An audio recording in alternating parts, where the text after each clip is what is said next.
Terima kasih untuk Anda yang masih bergabung bersama dengan kami, dan di segmen ini kita akan review bagaimana jalannya perdagangan di sepanjang hari ini. Pemirsa, lanjutan pelemahan indeks harga saham gabungan masih terus terjadi, dan posisi saat ini rata-rata diperdagangkan di level 7.500-an. Dan kami ingatkan kembali, Anda masih bisa berpartisipasi di WhatsApp interaktif kami di 0812 di 8788 di 3723 seperti yang tertera di layar televisi Anda nantinya. Dan saat ini kami sudah terhubung melalui Zoom bersama dengan Bapak Philip Jeremy selaku Financial Educator dan Technical Analis Sukor Sekuritas. Kita akan langsung sapa saja Pak Philip. Selamat sore, apa kabar Pak?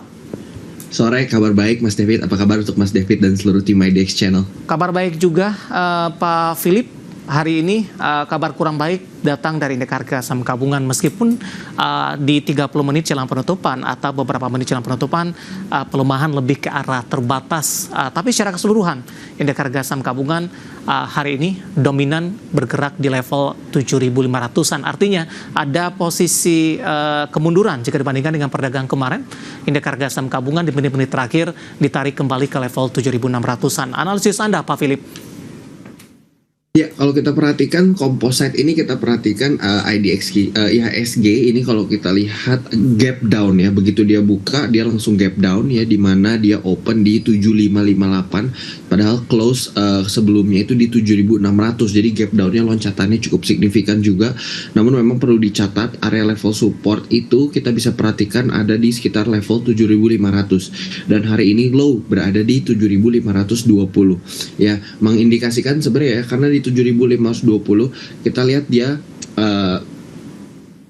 dia bounce back ya, ada bounce back sedikit nih ya, si IHSG ini ada bounce back sedikit, sehingga kalau kita perhatikan ini menandakan adanya area beli sebenarnya ya, karena close di 7566. Meskipun untuk close di 7566 menurut saya ini akan menjadi bottom nih untuk IHSG ya, apalagi kalau kita lihat memang penyebabnya salah satunya big banks, di mana net foreign sale dari big banks khususnya di hari kemarin itu cukup besar gitu. Nah, kita juga melihat dilanjut hari ini, tapi menurut saya dari beberapa big banks pun udah beberapa yang sudah berada di area level support, sehingga mungkin hari ini hopefully bisa menjadi bottom yang terakhir sebelum IHSG bisa mulai rebound lagi, seperti itu. Baik, Pak Philip, saham-saham perbankan big cap ini sudah merilis kinerja mereka. Terbaru pada sore hari ini Rabu, BMRI baru saja merilis kinerja posisi laba ini tumbuh 7,56% secara tahunan ini. Posisi dari pencapaian laba ada di 42 triliun rupiah. Tadi pagi ada BBRI, sebelumnya ada BBNI, kemudian juga yang pertama ada rilis BBCA. Kalau dirangkum secara keseluruhan Pak Philip, pelemahan dari saham-saham perbankan dalam beberapa waktu terakhir seperti apa kaitannya dengan hasil kinerja mereka? Apakah memang tidak sesuai dengan ekspektasi atau tidak sesuai dengan konsensus?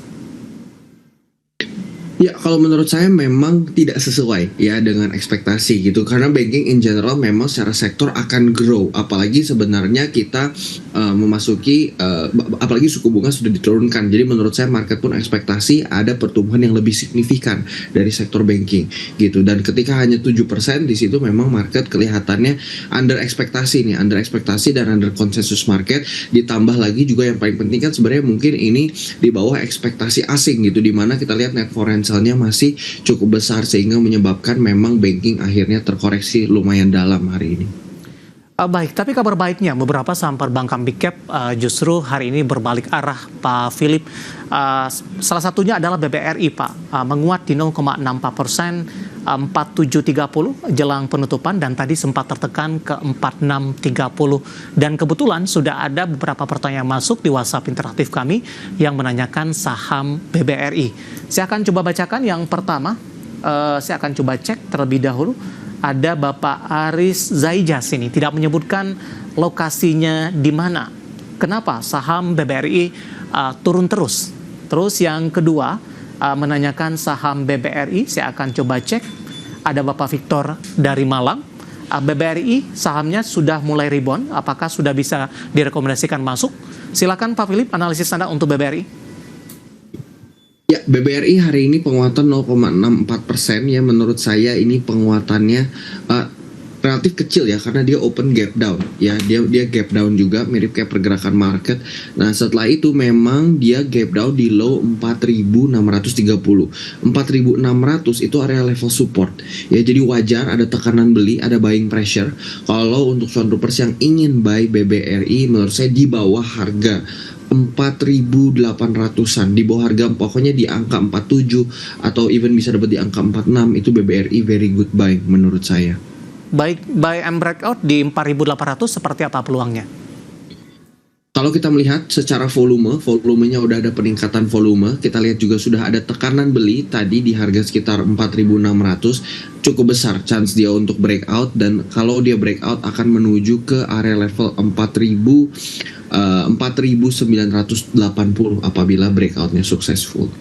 Dengan koreksi yang cukup dalam di 1 bulan terakhir, pola dari BBRI masih uptrend jangka pendek atau sudah berubah, Pak Philip? Jangka pendek masih uptrend, ya. Secara jangka pendek masih uptrend. Yang secara yang minor itu mungkin secara kalau kita lihat spesifik dari bulan September, pertengahan September, which is itu tren yang lebih kecil lagi daripada tren minornya karena secondary trend dia masih cukup uptrend. Baik, dari BBRI kita beralih ke perbankan big cap lainnya. Ada BBCA, Pak. Hari ini juga tertekan cukup dalam di 1,43% dan semakin menjauhi level tertinggi yang pernah dicapai sebelumnya. Dan kebetulan juga ada 2 pertanyaan masuk di WhatsApp interaktif kami. Yang pertama saya akan bacakan, saya akan coba cek nama dari Bapak Bambang Febriamito. Terima kasih sudah bergabung bersama kami. Menanyakan BBCA. Pagi tadi tiba-tiba harga sahamnya dibanting ke 10.275. Memang benar intraday terendah hari ini. Apakah karena debitur besar Bank BCA yaitu pabrik tekstil Sritek gagal bayar utang-utang terhadap Bank BCA sehingga mempengaruhi harga BBCA? Ini ada mengaitkan dengan Sritek ini, Pak. Kemudian yang kedua juga menanyakan BBCA. Saya akan coba cek kembali. Bapak Rasya dari Jakarta, terima kasih juga sudah bergabung. Ingin bertanya soal BBCA, dilihat dari turunnya harga bila ingin masuk di level berapa, serta pergerakan ke depannya seperti apa. Silakan Pak Philip. Ya, tentunya ini berpengaruh sekali ya. Kalau kita lihat nih rincian utang Sritex itu kan kira-kira di 28 bank. Nah, BBCA ini salah satu yang paling besar di 1,1 triliun. Nah, tapi untungnya kita perhatikan sebenarnya secara earnings dan secara revenue ini masih di atas estimate, meskipun hanya di atas. Biasanya BBCA itu melebihi konsensusnya cukup jauh gitu biasanya ya. Dia melebihi earning, mungkin dia bisa di atas ekspektasi lebih dari 1%. Nah, sekarang kalau kita lihat secara earnings dan secara revenue dia tidak lebih terlalu banyak, ditambah lagi dengan beban hutang Sritex tadi yang sebesar 1,1 triliun tentunya akan menimbulkan sedikit fear ya di market gitu. Nah, ini wajar koreksinya. Kalau kita lihat sebenarnya area koreksinya tentunya ini akan berpengaruh ya dengan tadi berita Sritex. Namun karena beritanya sudah keluar, menurut saya ini justru waktu dan kesempatan untuk kita akumulasi. Oke. Posisi akumulasi menurut saya itu di 10.200. Sekarang di 10.350, low-nya itu di 10.275 di mana low-nya itu adalah harga open, menandakan juga sudah mulai ada tekanan beli di bawah harga 10.300, which means kalau teman-teman yang mau averaging atau mau buy sebelum BBCA kembali ke level all time high-nya, menurut saya ini momentum yang cukup bagus. Baik, perkembangan terbaru pemerintah tampaknya ikut campur dalam hari ini lebih kepada membantu dari Sritek. Ini memberikan angin segar juga tidak Pak? Paling tidak kekhawatiran dari investor juga tidak berlebihan terkait dengan kondisi ini. Ya, menurut saya tentunya akan ada ya sedikit relief di market. Cuman memang yang perlu dicatat, apakah penggunaan dananya itu memang digunakan untuk melunasi hutangnya begitu ya? Nah, memang kalau diperhatikan menurut saya market sudah take into account the fear gitu. Ya, jadi menurut saya sentimen bahwa pemerintah membantu Sritex menurut saya itu lebih ke arah agar tidak terlalu banyak karyawan yang di PHK apabila memang Sritex dibiarkan bangkrut gitu. Jadi kalau menurut saya apakah ada relevansi atau relief di market? Mungkin sedikit ya, tapi tidak terlalu berpengaruh besar menurut saya. Baik, dari BBCA kita bergeser sejenak ke BMRI, Pak Philip.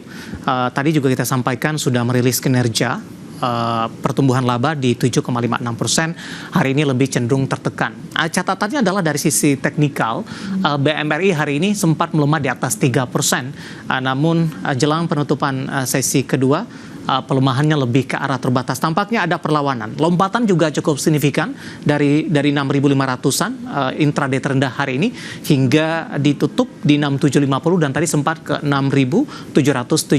Analisis Anda untuk BMRI.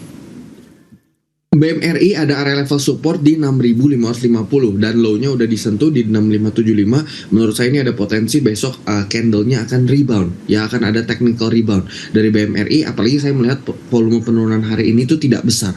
Ya, jadi makanya saya bilang juga IHSG kemungkinan bottoming-nya itu akan minggu ini. Kenapa? Karena memang banyak sekali banking yang menurut saya udah berada di area level support-nya. Baik, analisis dari beberapa saham perbankan big cap pemirsa yang hari ini lagi-lagi menjadi pemberat untuk indeks harga saham gabungan. Selain sektor keuangan, Pak Philip, sektor konsumer non-siklikal hari ini juga ikut menjadi pemberat indeks harga saham gabungan. Ada kontribusi dari HMSP di sana, kemudian juga ada Unilever. Saya mau ke Unilever terlebih dahulu, Pak Philip. Hari ini kembali mengalami koreksi yang cukup dalam, intraday terendah paling tidak dalam 10 tahun terakhir kembali disentuh. Kemudian Unilever melemah pasca rilis kinerja mereka di kuartal ketiga di 2024. Posisinya sudah jenuh beli tidak, Pak? Ya, belum ya kalau menurut saya ya. Mungkin lebih ke apakah sudah jenuh jual mungkin ya, karena kan udah turunnya udah terlalu jauh. Ya, sudah jenuh jual. Ya, menurut saya sudah jenuh jual belum karena menurut saya ini banyak sekali nih fear di market terhadap Unilever ini sangat besar. Ya, kita perhatikan dengan rilis kinerja keuangan memang sektor consumer tidak begitu excel di tahun 2024 ini. Sehingga yang terjadi adalah memang tidak hanya Unilever ya, beberapa saham-saham emiten consumer itu memang kurang bagus kinerjanya di tahun 2024. Ditambah lagi Unilever memang secara konsisten earnings-nya itu menurun gitu, dan dengan demikian menurut saya apakah udah jenuh jual belum ya, karena the marketnya masih ada dan volumenya juga ini kalau secara teknikal saya perhatikan masih cukup besar.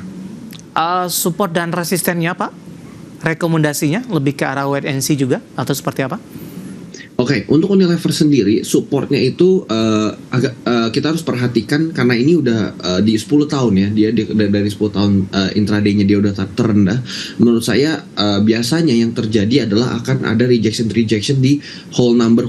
Biasanya di angka 1.900, di angka 1.800, di situ akan terjadi rejection. Tapi apakah bisa dipastikan akan ada rejection di area tersebut? Belum tentu juga. Yang paling penting kalau mau menarik entry di Unilever, menurut saya itu ketika dia breakout dari 2.400, di mana itu masih cukup jauh, dan 2.400 itu merupakan area downtrend dari Unilever. Jadi ketika breakout, uptrendnya itu akan sudah terkonfirmasi kalau berhasil close di atas area 2.400. Baik, gudang garam, Pak, singkat saja, Pak Philip. Hari ini menguat di 14.250, tadi di 14.225, level intraday terendah dalam 10 tahun terakhir. Ya, pelemahan gudang garam ini juga kita perhatikan udah jebol lagi dari area level support yang sempat dibentuk di 14.450. Saya tidak sarankan entry karena gudang garam juga kita lihat earningsnya turun juga ya. Ini sangat worrying untuk investor. Jadi saran saya memang stay away dulu nih, karena area level supportnya juga akan cukup jauh untuk gudang garam melihat volume penurunan hari ini juga. Ya, penutupan hari ini gudang garam di 14.250 melemah di 4,20%, dan lagi-lagi keputusan investasi masih di tangan oleh pemirsa dan investor pasar modal Indonesia, di mana tadi beberapa saham yang menjadi pemberat indeks harga saham gabungan di sepanjang perdagangan hari ini.